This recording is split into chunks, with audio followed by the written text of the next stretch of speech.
seagulls follow the trawl, it's because they think sardines will be thrown into the sea. Thank you. Nobody cares, mate. Nobody cares, mate. Nobody fucking cares, mate, honestly. And the guy's talking absolute nonsense. Never heard so much rubbish in my life. Normal men. What do you mean, normal men? We're just innocent men. I'm telling you, don't back down, double down. Don't back down, double down.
It's the T.N.F, the Thursday Night Forum, the night where we hand over the keys of the bus to you guys in the chat. Why not? And it is a busy bus, but it's a star-studded lineup tonight on the T.N.F. We have got beside me, oh fucking hell, that way. I get mixed up with it as well, don't worry. I'm thinking about piesports.com already, Phil. We've got Phil McGinley over there. We've got the King of Cool down there, Liam Greenlaw. I nearly called you Liam McGrandles. We've got down there Mark Kearney. What is happening, lads? I'm all good, mate. How are you guys? You all right? Jamming. Smashing, mate. Smashing. Good, man. Brilliant. It's nice to be on a bus that goes forward. I love being on right. And nobody can drive a bus backwards better than Phil McGinley, but I'm happy being that bus going forward tonight. Well, out of reverse, mate. Out of reverse, and it's now pedal to the metal tonight on a Thursday because the weekend is just about to begin.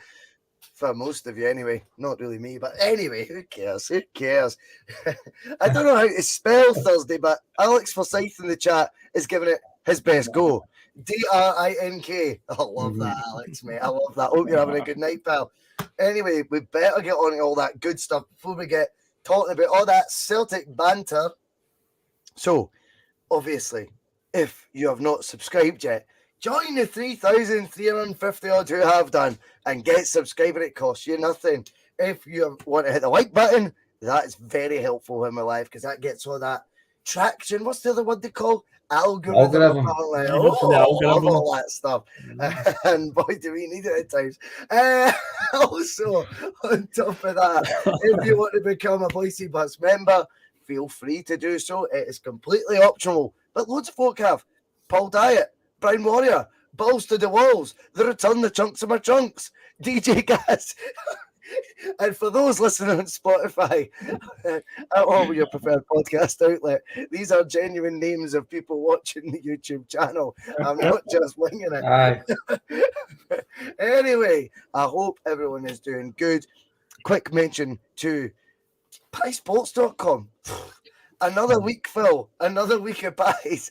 How's it been going, mate? Because you've had a couple of macaroni pies, I believe, on your lunch breaks. A couple. I've had 4 this week. 4 days this week for my lunch. I've had a macaroni pie. I ordered some last week, and they didn't have any cheese and bean left, so I ordered 2 cheese and bean and 2 macaroni. Didn't have any cheese and beans. They gave me 4 macaroni pies, but they were delicious. They went down a treat, so I was happy with that. Nice. Only recommend.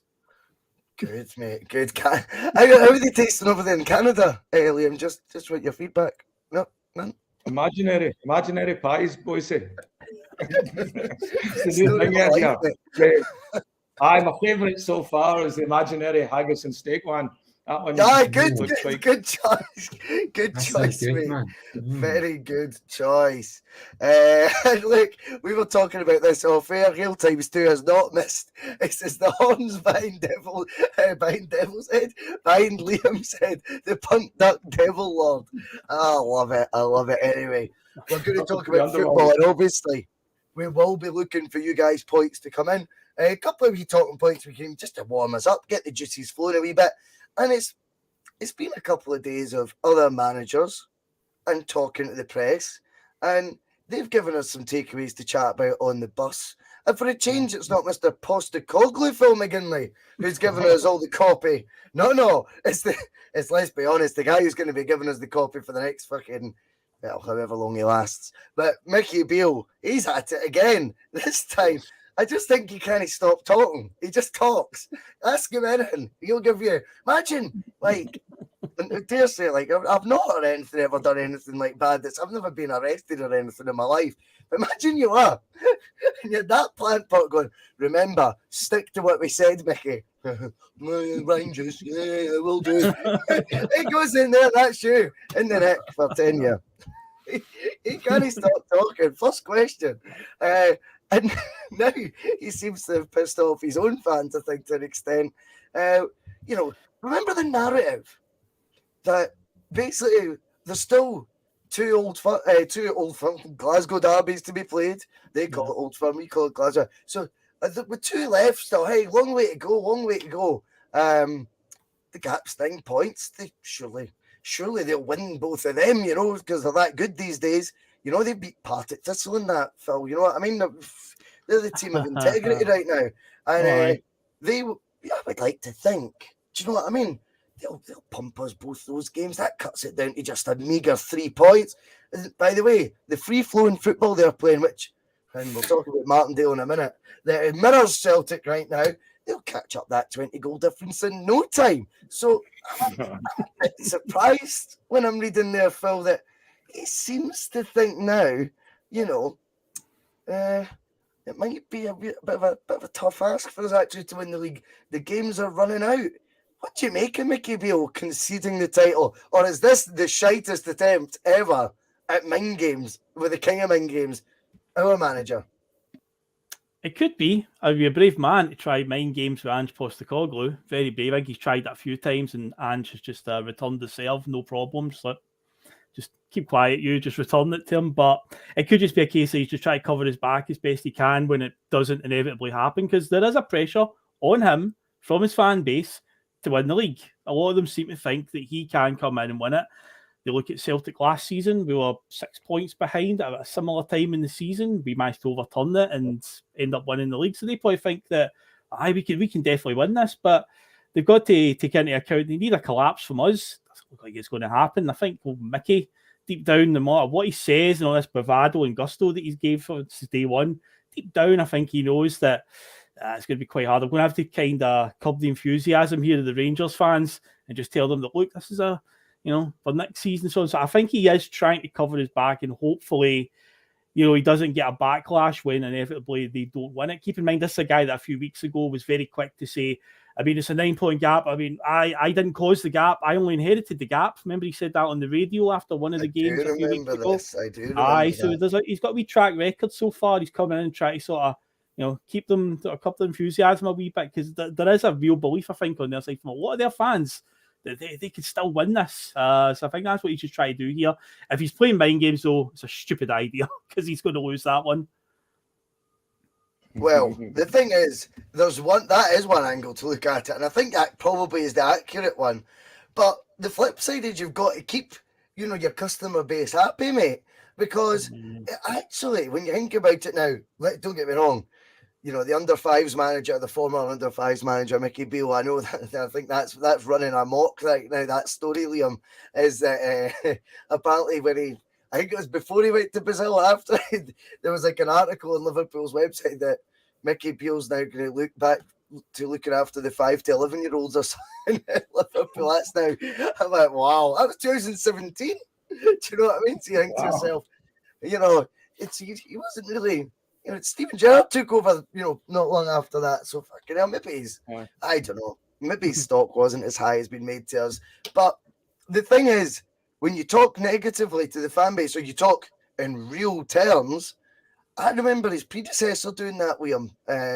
He goes into the Champions League having done let's be completely honest, a brilliant job in qualifying for the Champions League, because that was a tricky route to sort of manage. And, he did well there, and he doesn't get given a penny to spend to go into the groups. So funnily enough, very much like Phil's saying there, Gio kind of went, well, hold on here.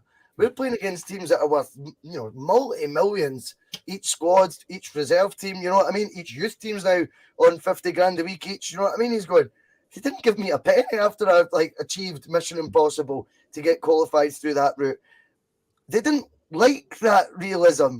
I just wonder if Mickey's got to be a wee bit careful with talking too much, and he doesn't want them turning on him ahead of a League Cup final, does he? I think he was one of his appointments where he was hired because he knows how to deliver bad news well. So being there engaged with 5 to 11-year-olds, that would make perfect sense, because that's how he sort of dulls it down and explains it to the fan base when he comes out there. By the way, how hard do you think it would be to get Mickey Beale on this podcast? I bet he'd be daft enough to come on the bus. Just probably just have to ask him. Tell us that. Imagine him dealing with this. He's like, is there a microphone? Aye, there's a microphone, mate. He'll be there, Liam. Bob will ask you a million questions. So I don't know. I think he sounds like he's been overtrained by the media. And it's like one of the guys that can't believe he's in the job, and so he just always has to talk about it and always telling his philosophies and all that, because he's not got any money. He's not got any players he can sell. All he's got is this philosophy that he's this sort of football of, Bill Shankly or something incarnate that has came to grace us with his mystical prowess and his football philosophy. He's Ange light. It's like what do you call it? Wish, whatever you get, Overwish.com. You order Ange and you get Michael Beale. Mark, how you doing, Judge? By the way, I did say hello, Mark. All right. How you doing, Liam, mate? Good to see you, mate. Mark, see you, you see these sort of comments, by the manager. I think he is, deep down, all the jokes aside, I think he is trying to temper expectations a wee bit, because he knows that they will get gullible, they will start falling in the trap. He'll know what his eyes are seeing. Do you know what I mean? Even if other people can't, he'll know. Fucking hell, there's no way we're overturning 9 goals and 20 points. Do you know what I mean? How many games to go? 13. 13 to go. Do you know what I mean? 10 would win it for us. So we need to drop points in 4 out the next 13 games. We've lost 1 in our last 61 league games. It's just not going to happen, right? And he's now, he's bummed himself up to a point. He's like, oh shit, I've maybe spoke too much, about what we're going to do, what I'm going to do, and how good I am, and that I'm the Messiah. And now he's having to turn it around into, actually, maybe not. I think Postecoglou will just be licking his lips right now. He'll just be thinking, get me at the 26th as soon as, because he's all over the shop right now. This is a guy who's not knowing whether to stick or trust to the fans in terms of how much he wants them to believe or not to believe, how good Celtic are, and are we as good as them? Shit, if I say that. And one of the other facts as well, which I said at the time when he was appointed, I think he'll also be acutely aware. He'll be acutely aware, Mark, 23 games of the 38 game season, he will have been in charge of. And they might turn when they start thinking, oh, well done, now. He was in charge most of the games. They never laid a glove on them before you know it, because they'll feel disappointed with all the promises that were made at the start, or not promises, but you know what I mean, all the sort of vitriol at the beginning. So what's your takeaway, Mark? Jinky's in a good place. Is he lost in space? What's happening? Well, first of all, Martindale, he's just flattening to deceive. He's just trying to bum up his opposition in case they get We'll talk about him in a minute. We'll go him next. We'll go to the second arse cheek, the second out to work his arse. We'll go to that fucking Beale, man. He's another one. He speaks so far above his station, he doesn't know what level he's at. You know what I mean? And I think he's trying to kind of level his sell out by talking his sell up so much, but he knows when the corner's a big test from the acid test is coming the 26th February. He knows that Ange is going to show up there. It's Hampden Park, or the cameras are going to be on him. I think the last game he had the referees in his back pocket. He was at Ibrox. He didn't manage to win a must-win match and still managed to come out of that smell in the roses. This is a one-half match. This is put the 9-point gap that he inherited aside, as he says. This is the equal playing field that he's wanting. He's craving the bar to be set equal for the twos. So you've got that now in the 26th. Reality's kicking in for him now. The game's only days away now. He's got one more game to get himself prepared for it.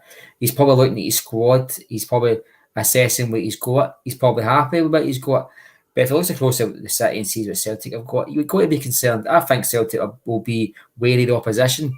But he's got to be concerned at what he's up against next week. And that might see the mood music turn a wee bit on, a bit more complimentary towards Celtic, because he might feel that if he balls his sell up too much, it's a big heavy fall. The Rangers fans will not like for 1 minute to hear a Rangers manager be so defeatist. But we've already had Ryan Jack, I think his name is. He's already come out and said that the club's goals this season is two trophies, the 2 domestic cups. So that tells you already in the dressing room they've gave it up. They've given up the ghost. What's that? Was he crying when he said that? Yeah, he's a wee crying, Ryan. Or staring at his shoes. Looking down at his shoes. Do you know something like this is what we're talking about here, you know.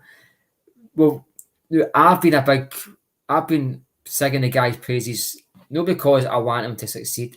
I've just been seeing what he's been doing on the park in terms of his game management, right? But see, look at the other side of that. I think on 7 of his matches, his teams went behind. Now, you're not always going to get to the 85th minute against an Aberdeen and get chance after chance, because that might be a Celtic that you're one behind with 5 minutes to go, who have got another level to go at, who've got another 2 subs that can kill the game off. But it's no Aberdeens that are due to sack their manager. It's no a Partick Thistle that is due to sack their manager. It's no always a referee hell-bent on giving you a penalty. Sometimes they could just be 95% sure they're going to give a penalty against you rather than 100%. Now, we've got 2 absolute horrific referees, the 26. It's going to take more than 13 of them, I'm afraid. Celtic got to be up for it. Ange's got to be up for it. Kyogo's sitting on the bench. He knows he's fit. We all know he's fit. But bring him on, bring Owen, and then let's see with the left side of the tit here. Let's see what he's got. And we'll speak about the right hand tit in a minute, Martindale. Well, I mean, I watched the Martindale thing, and I think in between the silly sound, Phil, there was accurate parts of it. You know what I mean, when he's talking about the record between the two of them. The one thing no one wants to look at with that record was, at the end of the day, right, you had a home match against your title rivals that was must win. It was must win, and you did win, right? The other games, let's be honest, it is as Keevans would say, a draw is a disaster, a defeat is a catastrophe, right? So, you know, if he dropped points in any of them, it was a disaster or a catastrophe. There was one must-win game in that lot. He didn't win it. He didn't get the job done, and that's the honest truth. So Martindale, but why, boys? But why is it so easy for them to spin and but I perceive to be a bad result into a good result? Because see, when they talk about these block of fixtures, they say the only smidgen on his copybook is that one result, and you go, aye, but see that one result, that wasn't all the eggs, that was the basket and the eggs. We were told on the eve of the match, this is Rangers time to... Because this isn't an Ange Postecoglou who took over a 26-man squad at 16 left. This is a man who took over a European finalist squad, give or take a couple of players. This is still a good Rangers squad. He never took over a team in distress. He took over a team that had gave up for a manager. So it's not like he's took over a bunch of dumplings. He's got a good level of squad to this, get this right. And he had the acid test. He was at Ibrox. He was told the day before that, after all the press, this is Rangers marker. It's at Ibrox. It's New Year. This is what they do. They go into New Year's fixtures and they give Celtic a bloody nose. They never did that.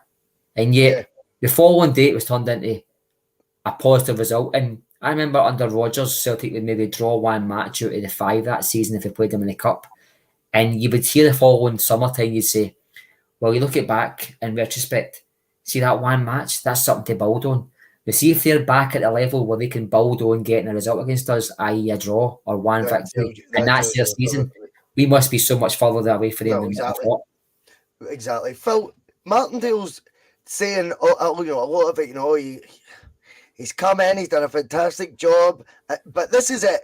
Him and Ange are now head to head. Now, I don't know if that's getting taken out of context as they're on a par or, they've got a final to come up with. But he said it on the back of comparing the results. So that's where he's wrong. And the thing that really annoyed me about the Martindale, and this is where it's a wee bit kissy, suki, is where it's when Michael came up to Scotland, he was talking about when he came up, it's like, you mean when Gerrard took him up?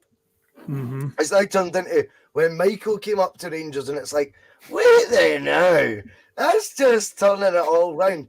But I know Martindale obviously has, allegiances to Rangers apparently and stuff. I don't know that for a fact. I just think it's commonly sort of speculated that's the case. Do you think he's trying just too hard to be liked by them? Or what brings on that comment? Because for me, at the end of the day, Celtic pulled further ahead in this time. Ange and Michael Beale's managerial record ain't on a level par in the slightest when you look at both records. I mean, it's embarrassing. I think Ange has been managing more years than Michael Beale's managed in games, near enough. So it's like, let's get real here. Like, what are you trying to put them on this level pedestal for? What's the agenda? What's the gain for one of our SPFL rival managers to be trying to talk about them both in this highlight and then bring one up to a level, a pedestal that really they've not done enough to be even close to being warranted to be getting mentioned in the same breath as Big Ange? To be honest, when it comes to Martindale, I don't know what his play is here. If you're a Livingston fan, you might be a bit miffed as to why your manager's sitting here waxing lyrical about your upcoming opponents. He did it previously in the one at the start of the season, saying things like, Tav doing what Tav does best and stuff. I don't know, say some comment about that when he scored that free kick in the post-match presser and all that. So to be fair, he did call Neil Lennon Lenny like a week ago, and I kind of thought, I've never heard many Celtic fans raging about that, I didn't even notice that comment. I haven't even heard that one at all. He got an open goal and he was referring to Lennon as Lenny, and he was saying that he was a good manager and stuff. We went all up in arms then about him calling it names. But we like to have our cake and eat it in this day and age, Phil. You know what I mean? That's what we like as football fans, as Celtic fans. But that's what we do. But I don't know what his angle is really. And this whole thing about they're on a level playing field and all this. He's not the only one that's saying it. You see all sorts. I mean, in fact, just tonight on the Scottish News, I saw they put up a graphic side by side on, I think it was on BBC's one, talking about again the record. And they're only going from since Beale's come in, and it's like, but Celtic's winning streak's been longer. Okay, maybe from Beale coming in, but then the Celtic have had a much longer undefeated streak, and they're just ignoring that. And again, that's what I was saying earlier on about he's the way that Beale is going about it, saying about the kind of conceding the title. I think he's also, by this point, he was probably banking on us dropping points somewhere, which hasn't happened as well. I think the media have been kind of hoping that would happen as well to make it more of a competitive title race. Because remember, just about Christmas time, we came back from World Cup, we had a trip to Pittodrie, a trip to Easter Road. Easter Road in particular is a ground that we've not exactly had a good record at in recent years, but we came through those games with flying colours. And I think it's just like they're just trying anything now to try and big up this title race. But it's to what you said earlier on. We need to drop points in 4 games out of the remaining 13 when we've only lost 1 game and drew the other game with Rangers, which is a game that they had to win. We didn't really need to. So I just feel like it's this media spin, really, that they're just trying their best to turn this into some sort of relevant title race. It's not. The title race over there. And Mark's right to point earlier on, Ryan Jack did say something about the cups for their goal this season. We want to deliver the 2 cups for the Rangers fans. And it's like, so you're kind of admitting that you don't think you're going to win the league. That's what you've kind of done there. But I feel like they're doing, the media, and maybe Martindale in particular. I just don't know where he's coming from in that one. Try to put Ange and Beale on some sort of level playing fields at the moment. It's not even close. Not even close at the moment. I totally agree with you, Phil. I totally agree with you. Liam, obviously, though, the proof will be in the pudding. And the pudding is coming up, big time, because it's time to, dish out the desserts, mate. And that is the 3 trophies. Celtic may have one hand, you could say, on the league title. Many in the live chat and many on the bus. Terry Robb, not looking at you. Believe Celtic have their 2 hands and the ribbons on it already. The cup final, though, brings up a completely different, sort of challenge. It is on the horizon. I just wonder if some of these sound bites that we're talking about tonight and reflecting on it, maybe this is all geared towards the League Cup final now as being the sort of, let's get them hyped for that. Let's, try and hype them for that, because the league campaign really, I know we did a lot of bluff, but that never derailed Celtic. But maybe, like we were just talking about there, for a one-off game, we could derail the bastards, you know what I mean? And is that part of all this nonsense? It certainly sounds like that. I mean, for somebody like Martindale, I've got another take on him as well, too. I think part of what he's saying is just his own brand. He sees himself as some sort of success story. It's clawed his way up for the gutter, but we know what his story is and all that. And that makes it sensationalized for like people in different countries. When you hear that sort of story, it's a bit romantic and that. And so he always tries to come across as like a man of the people. Look at me, like he's like working class, like working class that don't working class, right? He just sounds like just the guy off the street, like somebody like me on the podcast, right?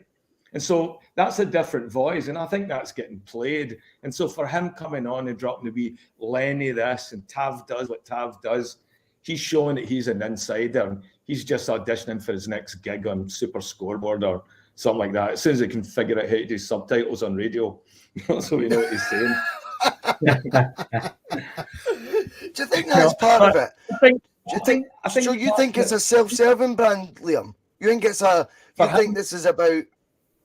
Go on. Yeah, they're all. I think it's all that, and I think right now they need to sort of promote a strong Rangers right now, that they've got a chance in this next one to just sort of promote the league and keep going, and Viaplay and all the different sponsors that are attached to that. We don't do a good job of that in the game ourselves, people that manage the football in Scotland, but so people are having to go out and find different ways, and hopefully that's it. It's just sort of getting it towards that, but they're always good for a big letdown. I like seeing them get hyped up. I love it when it happens like this, because the fall is just hilarious, and it usually is, and it's never like an edgy 2-1 winner. It's always we just come out and just ragdoll them, and I think that's what's going to happen in this next game. I think we're going to come out and ragdoll them. Then we'll see what sort of manager Beale is. Then we'll see what sort of spin the press can put on it. Because if they don't do it, we can put it down to an off day, or as Mark says, bad refereeing decisions. But if we come out and play our game and tear them apart, all right, I don't think they've got a plan D or E or F or whatever plan they're on right now. They're running out of plans.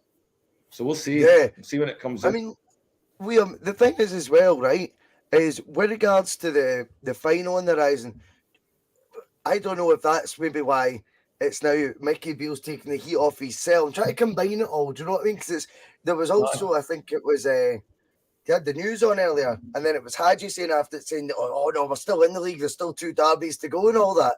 And I just think you're talking about Martindale, it's just got me thinking there, is self-preservation what a lot of the managers do these days? Like, and Martindale, from his point of view, is just saying Rangers are too good to beat us. We can't get anything from it. And also, everyone like me, please, because I said Ange is good too. Is that like how basic it is now that they just want folk to like them? I think it is. I think they found out that they do care. Everybody, we want everybody to like us because we care now. That's what it seems to be. So, Very interesting. Right. Well, it is time for the forum. We will be going to the forum for everyone's other points that they've got. We could talk about anything Celtic related, preferably, because that tends to be our speciality. I'm just going through the comments just now to see if we've got anything that's came in that was a wee bit different. Oh, there was one. There was one about Aaron Mooy that came in. Matt, I'll come at you on that because I think you were sort of giving the thumbs up to it. You know, John Duncan, it was good to have you on the bus, John, as always, mate. He says Mooy is going to be a big difference in the cup final. He wasn't playing the first match. We will see how good Mooy is then. Is he the sort of player you expect to start? Because the one thing with Ange is there'll be a curveball in this lineup. And I think the trajectory of form Mooy is on right now almost sets him up to be the fall guy who doesn't get the start. Because we all go, didn't see that coming. All jokes aside, I mean, if he plays, he's primed for the game now. I mean, I would have shuddered. I think you would have as well if he'd been in any starting lineup in this fixture so far this season, the other two. But now come the third fixture and the form he's in, scoring goals, creating goals, you know, walking about but running the show at times, you know. And I think he'd be expecting to start that League Cup final a week on Sunday. Oh fuck! If he was playing the first two games, I'd be drinking toilet duck. I'd be I just couldn't quite handle that, mate.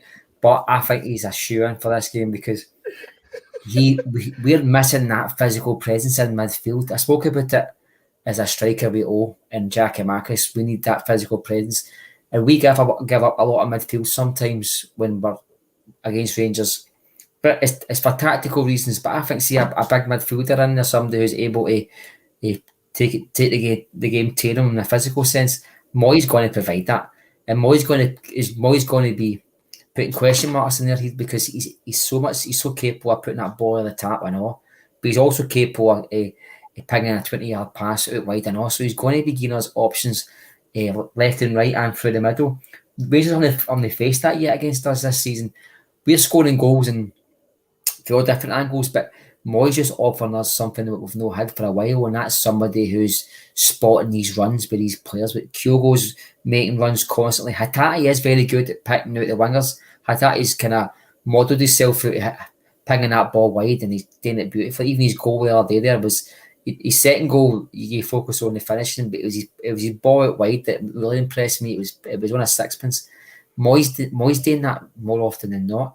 Now, if we've got Kyogo playing, the ball at the tap might be an option because we have seen Rangers defenders as centre-backs. They struggle to track back.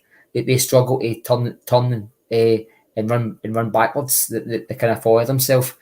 If O's playing, the ball up to them might be a wee bit of a quicker one than we've seen already, you know. And Mooy's able of doing that as well, boys. We don't need to create 6 passes when we can do it in one, in my opinion.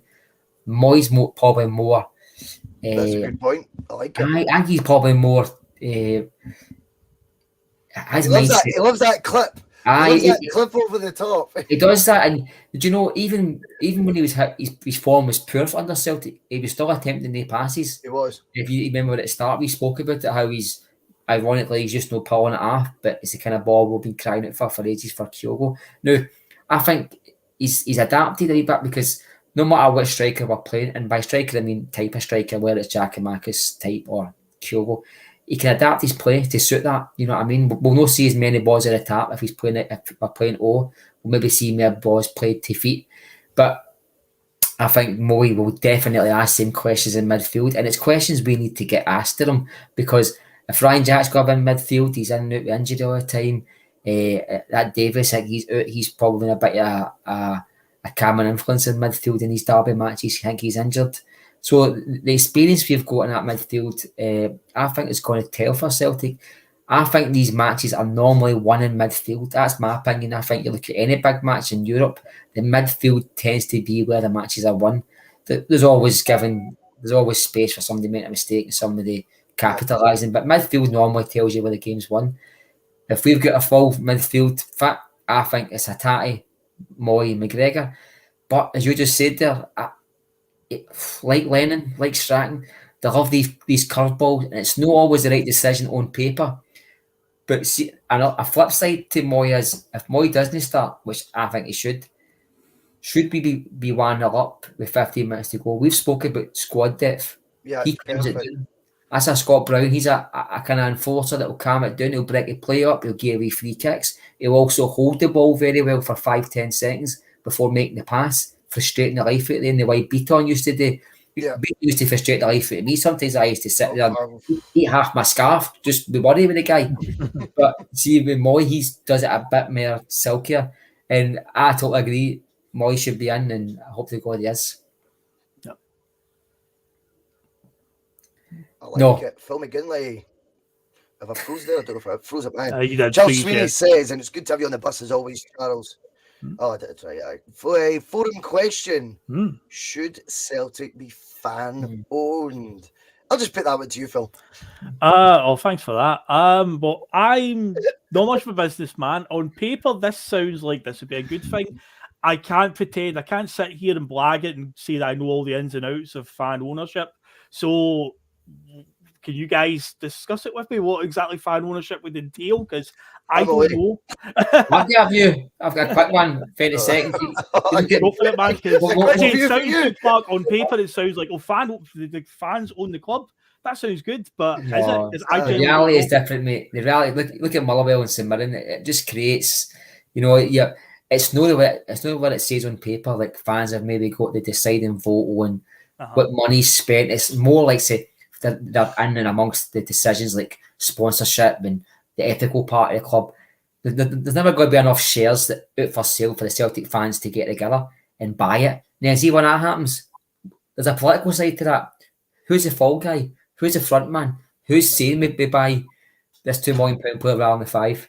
This doesn't work, mate. I'm sorry. You need a board of directors who are businessmen and a chairman, a CEO who's businessman.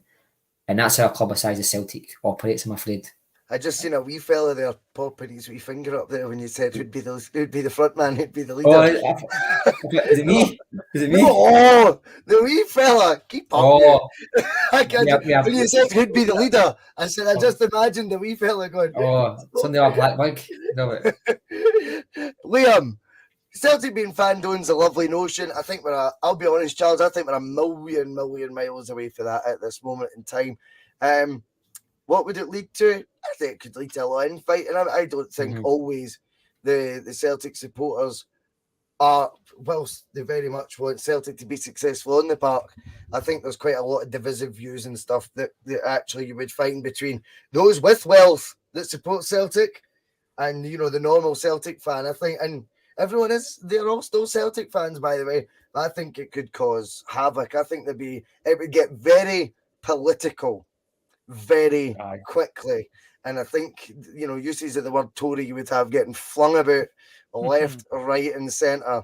Liam, I'll give you an easy question, big man. All right, since I know you're in the middle of your busy day and you've decided to jump on for the T.N.F, and we do appreciate it. So Stubbsy's horse says Shakhtar taking care of Rennes even without Mudryk. So, Shakhtar obviously looked like a bit of a one-man band against us. And that one-man band, let's be honest, turned into, what was he, a £90 million player? £90 million, do you know what I mean? Fair enough. We thought he was good, Are the panel, stop calling us that. On the panel, Are the panel gutted? I'll just read it anyway. Are the panel gutted? We are not there. And how far could we have gone this year in the Europa?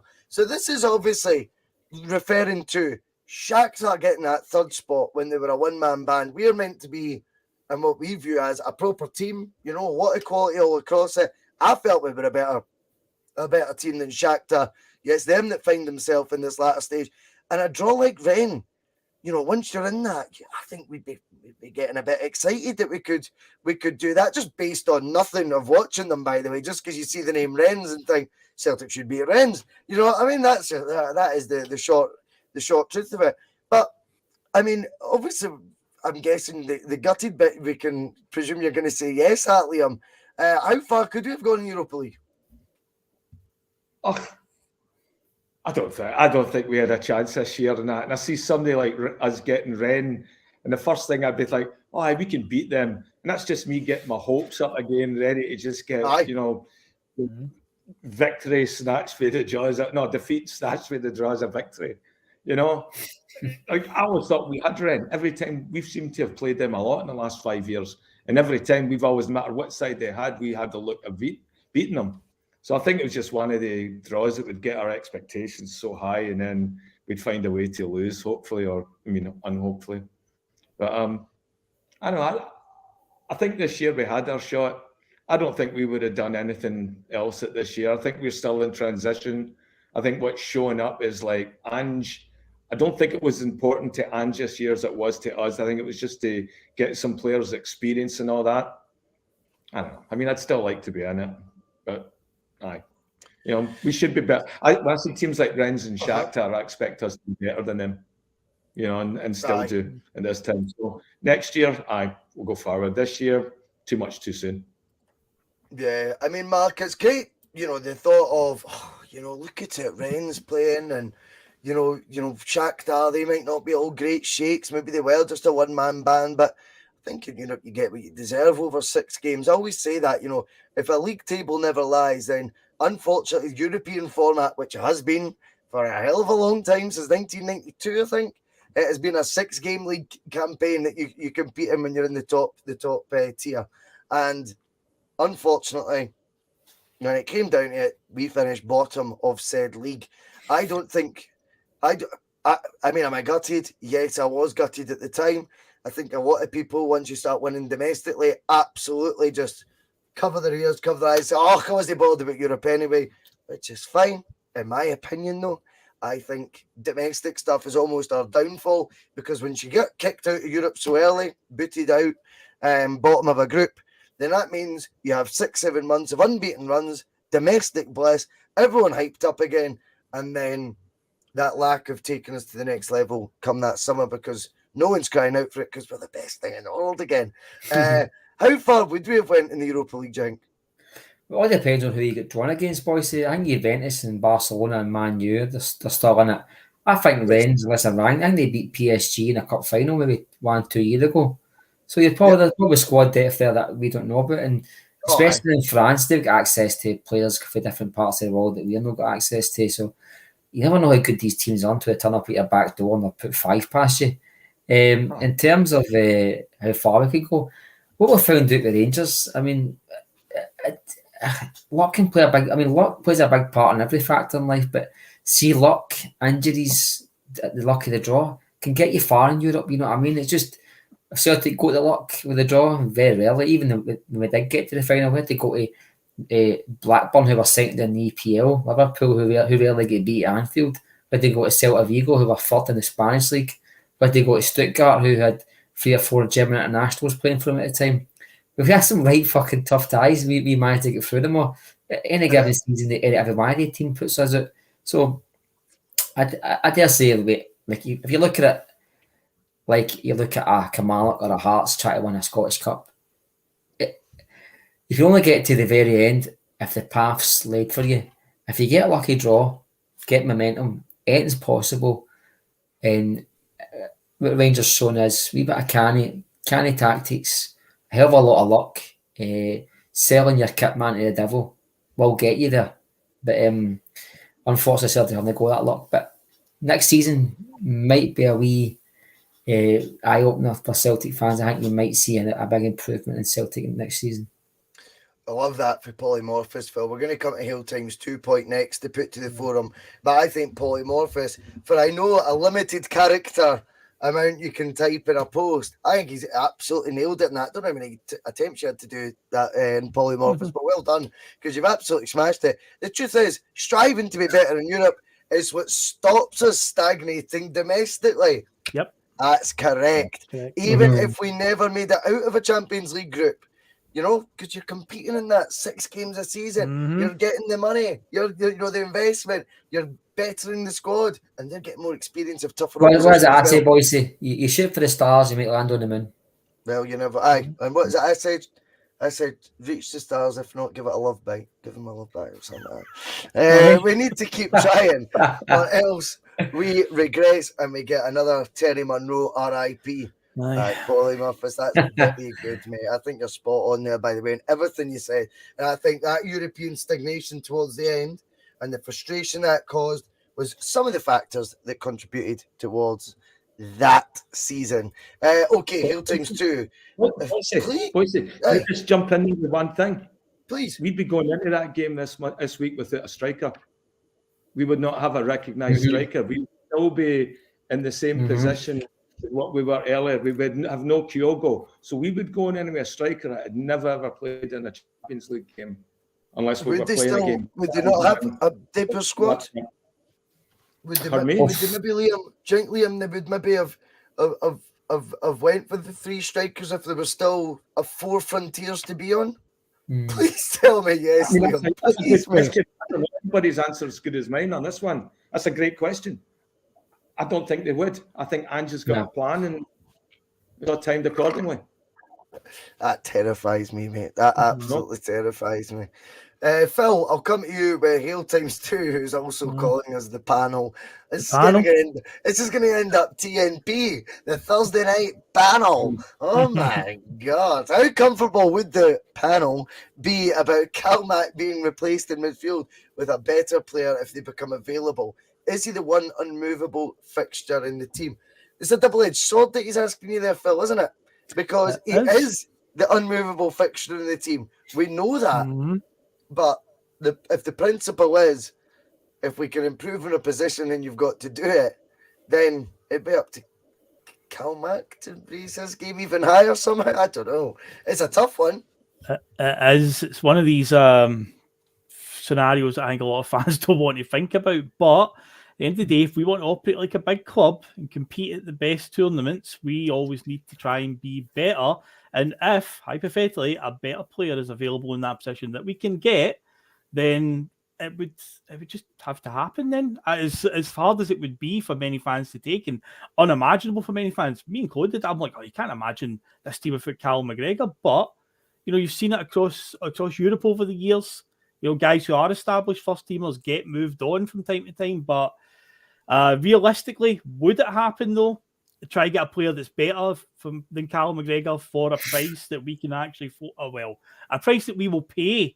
We know we've got a lot of money. We've talked about that plenty of times. So whether the board are actually willing to pay it, that is another story. But if it was, say that a player did become available that was better, then yeah, it would have to happen. That's just natural progression in football. As sad as it would be, because we all love the story, the boy who comes through at Celtic. Right, so we all love that, and we do. I love Callum McGregor, but in a situation where you want to be the best that you can be, the best team and compete, then it would be the means to end. Sadly, it would just have to happen, but I don't see it happening personally because I just don't think we would come across a player of his level for a price that the board would be willing to pay. Mark, I know you've quoted on the bus a few times, whether it be Callum McGregor or whoever, and we were kind of doing it in unison, to be fair, because we were talking about how can we not do better than Kyogo? Not because we want to get better with Kyogo. We love him. If there's a better option available, then we should always go for it, no matter who it is. Not just think instantly when you sign a new player, oh, how will they get a game in our team? Well, find out. Do you know what I mean? If they're better, they're better. It would be an unrecognisable Celtic team without Callum McGregor, who's in his peak years now, 29 years old, approaching his 30th birthday, maturing into the captain's role big time as well. I think it's his second season as captain. So I think, all the recipes right for Callum McGregor now to go and have that next couple of years. But should it be, though, out of sentiment? Or should it be, of course, because he is the best option there? Interestingly, Mark, I was watching Open Goal and David Martindale was on it. And he was saying then, just for a bit of balance on what we were talking about earlier as well, he went, in my opinion, he says Callum McGregor's the guy in the league who goes to the top 4 in England right now and could be in their squads. I'm not saying he'd be their best player he went, but he could easily be in the top 4 in England's squads.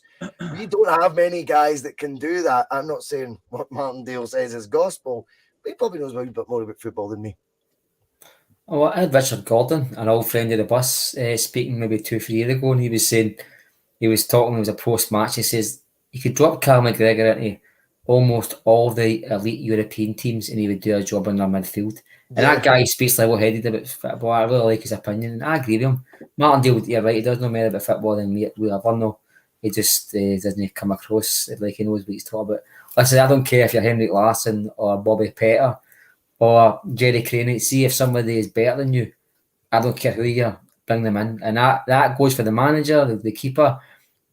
Celtic isn't a charity, it isn't a Make-A-Wish Foundation. If Celtic's main principle is to be the best they can be.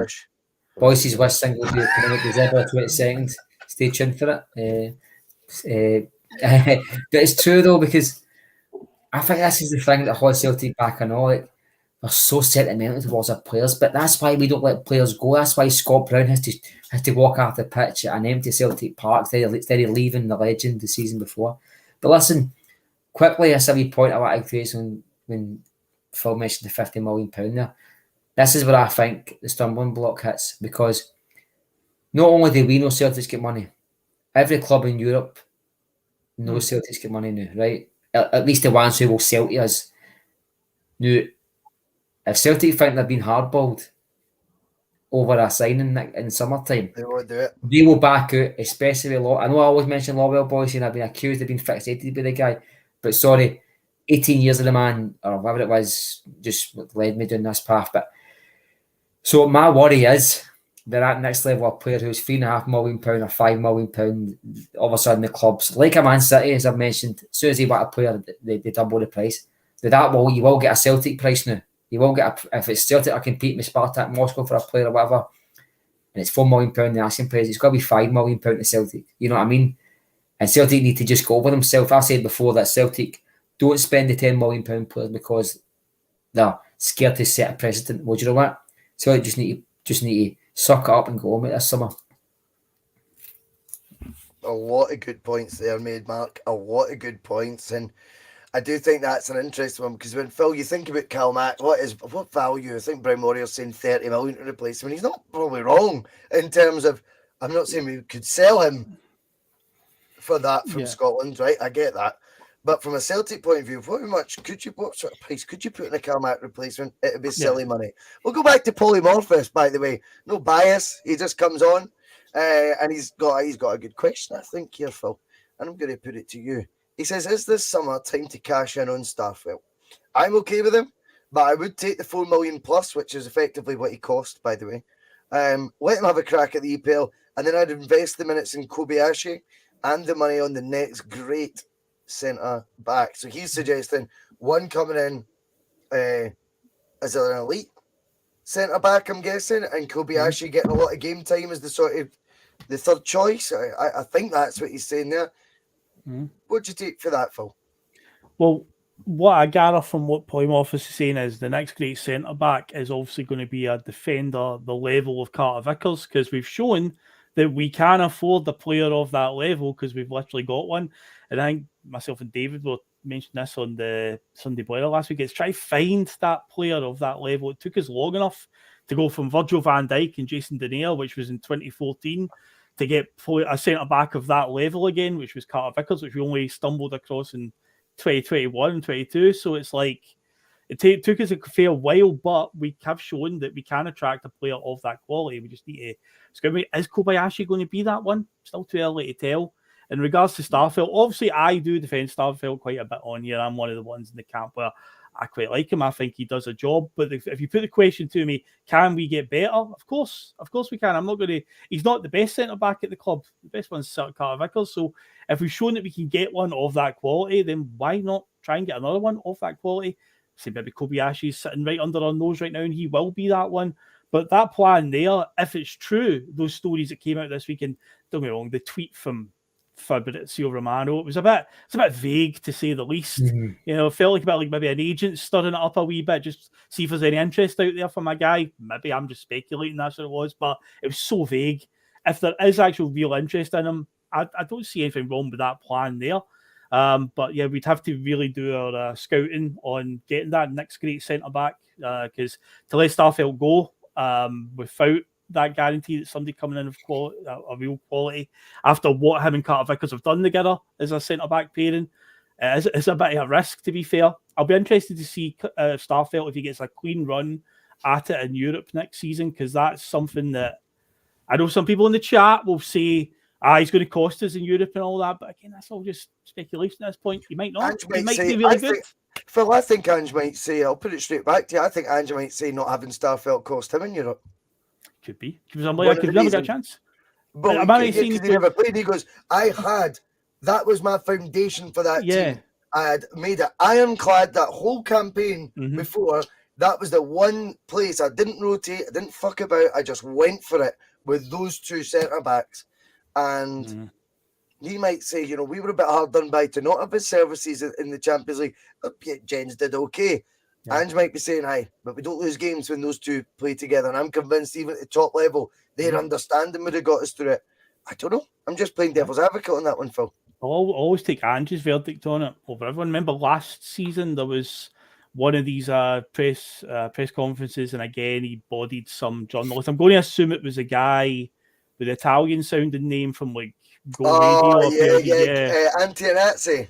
Aye, I think it was him. He said something about Starfelt. He gets slagged all the time. And he asked something about Starfelt's ability, whatever it was, and Ange was just like, mate, I signed him. I know what he's good at. It was one of those type of answers, but it's like, I know, I'm the one that signed him. So I'll always take Ange's verdict. And if Ange believes that, that is a partnership to go forward and, Starfelt is around next season, then I'm all for it. I always trust the big man in his verdict. Liam, are you a Starfelt lover? Do you think? Strange choice of word, but do you see Starfelt being someone that he wants for season 3, where really we're thinking, this team's really coming together here. We've got all, everything, all our ducks are now very much in a row. 2 in a row has been done. Second Champions League campaign, money in the bank. Is Starfelt going to be Ange's man at the back, or would you do what Polymorphous is saying and just be happy to get your money back on him? And then because you've got greater funds there, invest that on a CCV. Cameron Carpet Slippers. I seen that the other day and I loved that. Would you do, and go for that sort of ilk of a player? Aye, I pulled the trigger right away. I think Ange, what thing we've known, your Crocodile Dundee is ruthless, right? We've seen it with GG and JJ. I'll just say that to upset Mark. I think he's got that. I think Kobe's next. When he played for us and played in that position next to Starfelt, ironically, I thought he played really well. There was 2 times I can remember him making tackles on the inside of your 18-yard box. Both times hard, both times needed. He got there quickly, but nowhere did I have that same sort of heart in my mouth moment when you see Starfelt running into a tackle on the edge of the 18-yard line. There wasn't that sort of panic or that. And I thought Kobe was a lot better at bringing the ball out and transitioning the play a lot quicker than that. I think you're right. Ange side him, knowing he could get us to this part. Unfortunately, it didn't work out for his injury in the summer with the Champions League. But I think we'll see him moving on. And I think we're always moving. We're replacing one way or another. One gets better than the other. And so right now he's settling. So we're going to be way happier with O up front. And I think we're going to be much happier when Kobe makes that position itself as well. The other thing I was thinking about McGregor, is there another position on the park for McGregor? Did he say left back? No, left back, don't say that. I don't know. He's never played inverted left back. Oh, it's not an inverted one. That it's inverted at that point, and that might be something that you might see him play. I'm just handle the thought. Anyway, I can. I think if he ever gets moved, I think it will be his age, and you need to have. I think you got to have pace to be an inverted fullback. I think either pace or very good discipline, and he has got good discipline, but I think he's. But it's a good point. It can be a 6 or it can be an 8. So there might be a position. I never saw him being a 6 until he was put there, so you never know. Aye. Sure. Aye. Well, I just think it will be McGregor will be in Ange's team, period. I think that's his guy. I think he knew when he came in, McGregor making that decision to go, I'm here for the long haul.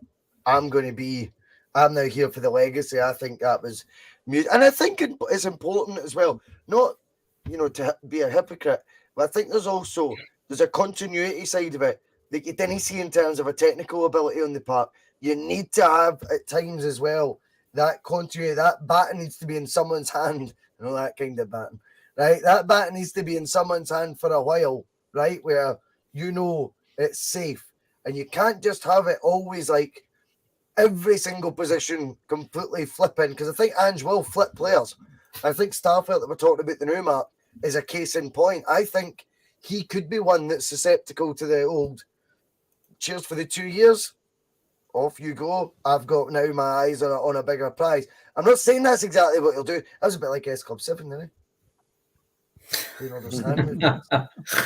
Because they've reformed. They're just in my brain.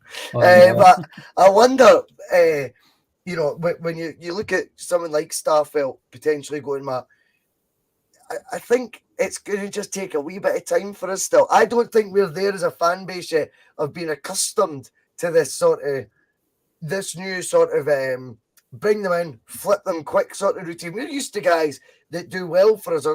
Starfelt on the whole, look at his partnership with CCV will go down. And, when we do a nostalgia on him a few years ago, was he underrated? Was he under the radar? And I'll be like, I always said he was brilliant. I always said it, Phil, right? That's what we said, right? But I wonder if we just need to adapt as well to this new wave that Celtic are on right now, with Ange, that sometimes players will be here. They can still, have posters on the wall of you, but they won't be here that long anymore. Starfelt is a case in point. I think we're not chasing him out the door. I think he's done well since he came back in. I think undeniably he's got a good partnership with Cameron Carpet Slippers. But I do feel, Mark, there is that, in my mind anyway, from what I see, I go, if he's flipped Giakoumakis and he's flipped the Croatian international, then, I don't know. I think, it wouldn't surprise me all that much if he fell foul of that in the summer as well. And maybe, by the way, he might be the same as the other ones, Mark, and go, by the way, I'm up for it. I'm up for getting either a new contract or removed. That's football. Well, I watched the unique angle goals for Celtic TV the other day there, and I was watching Hatate's celebration, and I thought to myself, am I going to be watching this fairly soon and looking back and going, what a player we had there? Because I do feel like this is something that I've not seen before. Normally, as Celtic fans, we kind of get longer out of players that are getting first team football, and they're maybe seeing them for 2-3 years. I'm not against the club flipping players, as they say, as long as it means we're progressing. Starfelt can be one that's replaced with quality. I don't think it's going to be that difficult for Ange to go into the market and get a defender who's able to do the things that he wants to do, knowing how good he is at the market. Any player he's brought in to be a first choice, Burnaby aside, has been a good signing. So a lot of these squad fillers have been a couple have been questionable, but the ones he's brought in that were brought in to do a job have been brilliant. My problem with this is where my issue is, right? And this can be January, it could be summertime, it could be the new. As we get big games coming up, Boise, and see, for instance, we've got a lot of players who are second choice just now who are not getting game time at all. We've got a striker who might play in Saturday, who I would be fine to play in the cup final, but he's not played much football. If anything bad happens on Saturday, we had to bring in Kobayashi, who's played a few minutes here and there a few weeks ago. See when these games are getting won and won early, I want to see these players who are supposed to be next on the pecking order. I want to see them getting game time, because we did it last season. We went to Fir Park and we played the boy who went to Spain to get his hole. What was he called again? Bolingoli. He came from nowhere and played left back at Fir Park, right? And this is the thing that scares me. Like, you can only get away with that so many times, and I want to see more of these players getting game time, because that softens the blow for when these guys do get sold. Mm-hmm. It also lets you know where we are in terms of the shock factor as a fan base. All right, Juranovic is away, but Joe something, that right back who I saw in the World Cup, and Ralston's there, I'm fine with that. And I want to see that more and more of that, because Ange knows the plan, but I want to see underneath the lid. I want to see a bit more of the plan, to be honest with you. What a good points there from everyone. Just on Bolingoli, I had to Google his full name, because I remember he was a trouble. It was like, so it was Bolingoli Mbombo. Remember that? Bolingoli Mbombo. What a name! This show is dedicated to Bolingoli Mbombo and his various trips to Ibiza when he was the most. Hope you're partying over there, the new big man, on the vast paycheck and payoff that Celtic were giving you after you left. Big shout out to the panel. Liam McGrand's releasing it again. What is with that? Liam Greenlaw, Phil McGinley, and the judge Mark Kearney. Brilliant to have you three on. Thanks to everyone in the comments. That was a brilliant TNP. If that's what we're calling it. We'll call it there. It's been really enjoyable tonight. Thank you very much. Judgment Day is out tomorrow. Judgment Day is coming, and it's back. Episode 6 tomorrow. We recorded it earlier. 4 questions actually managed to squeeze in. So yes, look forward to that. That'll be getting posted on the channel from 8 a.m. So you've got all day on your piece break, on your lunch break. It takes the same amount of time to watch that. And bear in mind, if you want to buy a Boise Bar shirt, it's crookedarm@ymail.com. They are selling pretty well. We're delighted with the shirt, the quality of it. We've went all out on this with SX Sportswear, S66 Sportswear, I should say. But yeah, check out the shirt, the images there. They're all over the YouTube channel and the community page, all over my Twitter feed and all that, on the socials. And if you do want to purchase one, just drop me an email, crookedarm@ymail.com. They are £40 plus optional postage. I'll cover it if not. Not really bothered about profit and all that shite. And then also, if you've got PayPal, you can just PayPal it to crookedarm@ymail.com as well. That is the option. Look at the attention to detail here. Look, Boise Bus in the in vogue shield, and then of course not dry fit at the bottom, double down. See, you just can't beat stuff like that. Anyway, we will call it there. Unfortunately, we don't have any quotes from Bolingoli Mbombo, but we do have Chris Sutton. Good night to you all.